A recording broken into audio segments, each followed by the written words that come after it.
Hello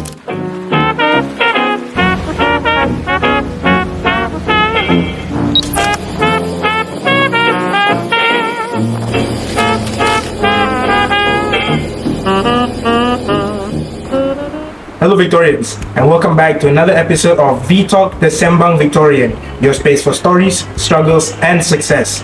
I am your host, Haqim, Imaan, and today we have an interview that will make you want to grab your notebooks. We have a student who has made Victoria Institution very proud by scoring 10 A's for his SPM. Let's give a warm welcome to Abang Enzo Ooi Wei Han. Hi. So how are you doing today, Abang? I'm feeling excited actually because normally I'm not in the interviewee chair. I'm the one normally interviewing persons. So it's exciting and also I'm a bit nervous to be in the opposite chair. If you would like to see my interviews with my seniors where they share their own tips and secrets, make sure to check out the 2024 edition of Victorian. It is an e-magazine, so anyone can look at it, even the viewers at home, even the parents or even students from other schools.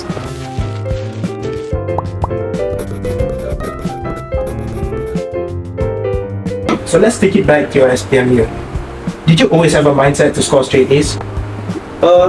For me, since Form 4, I was a straight A student. So I thought that I should maintain and improve upon that result. It wasn't so much about getting straight A's, but also to improve on myself and to tell myself that I'm doing better each day. Another goal that I have was to qualify for scholarships and bursary awards. So many of them requires you to get a minimum of straight A's, normally 8 A solids. So I wanted to achieve that result so that I have a chance to get scholarships and maybe further my studies overseas. What were the subjects that you struggled with and how did you overcome those struggles? The subject that I struggled the most with was maths.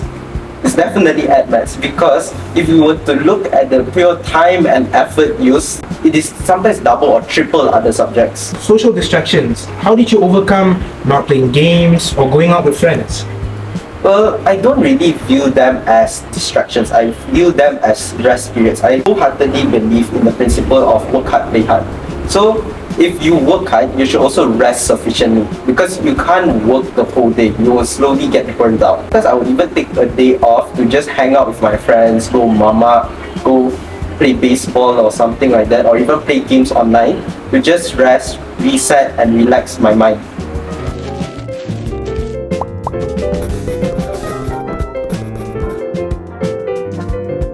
I would read up about the subject before classes. So, for example, tomorrow I'm learning about function or quadratic function. I would watch YouTube videos on the subject so that I would somewhat know what the teacher is talking about.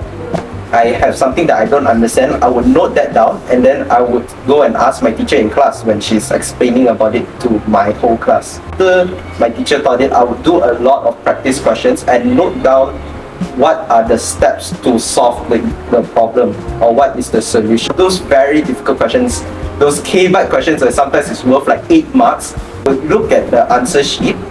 When you look at the digits, then you might have a sense of mind of how you should tackle the problem. Create the proper environment for studying.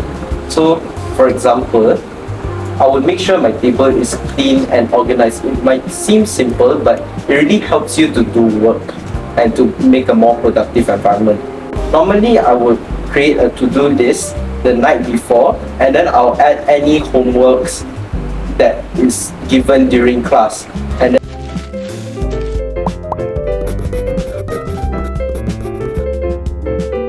then behind every success story is a support system. So who were some people that supported you throughout your entire SPM year?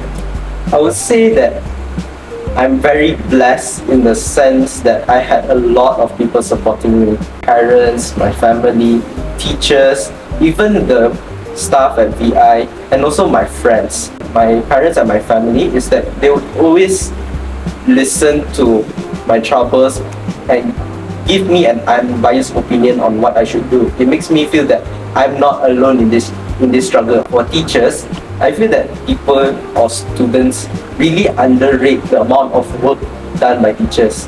Like in VI, I have not had one bad experience with teachers where sometimes I can just go to the teacher's office in the morning and ask a teacher for some advice or some tips, and they're always willing to help me, even though they are busy, always take the time to listen and answer wholeheartedly. And then for my friends, it is very nice and very cheering to have a group of like-minded people where all of you have the same goals. Maybe we might have different ideas, but we start sharing different ideas on how we can achieve that goal in the most effective and most efficient way possible.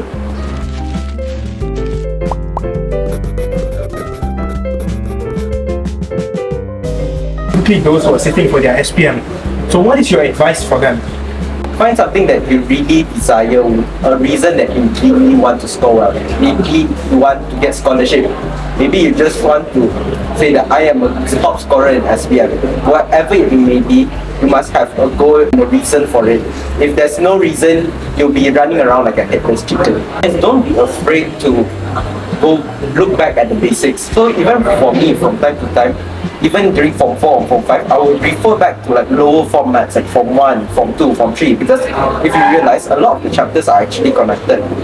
So that is my 2 tips for my juniors, and I hope it's helpful for you all. So if you could go back to tell your Form 4 or Form 5 self something, what would it be? Just chat GPT to do homework. Just a joke. So what I would tell my Form 4 or Form 5 self is that don't be afraid of what could go wrong, but instead be excited for what could go right. I realized that during my time in Form 4 and Form 5, I actually spent a lot of time fretting and worrying about everything that could go wrong and trying to make contingencies plans for that.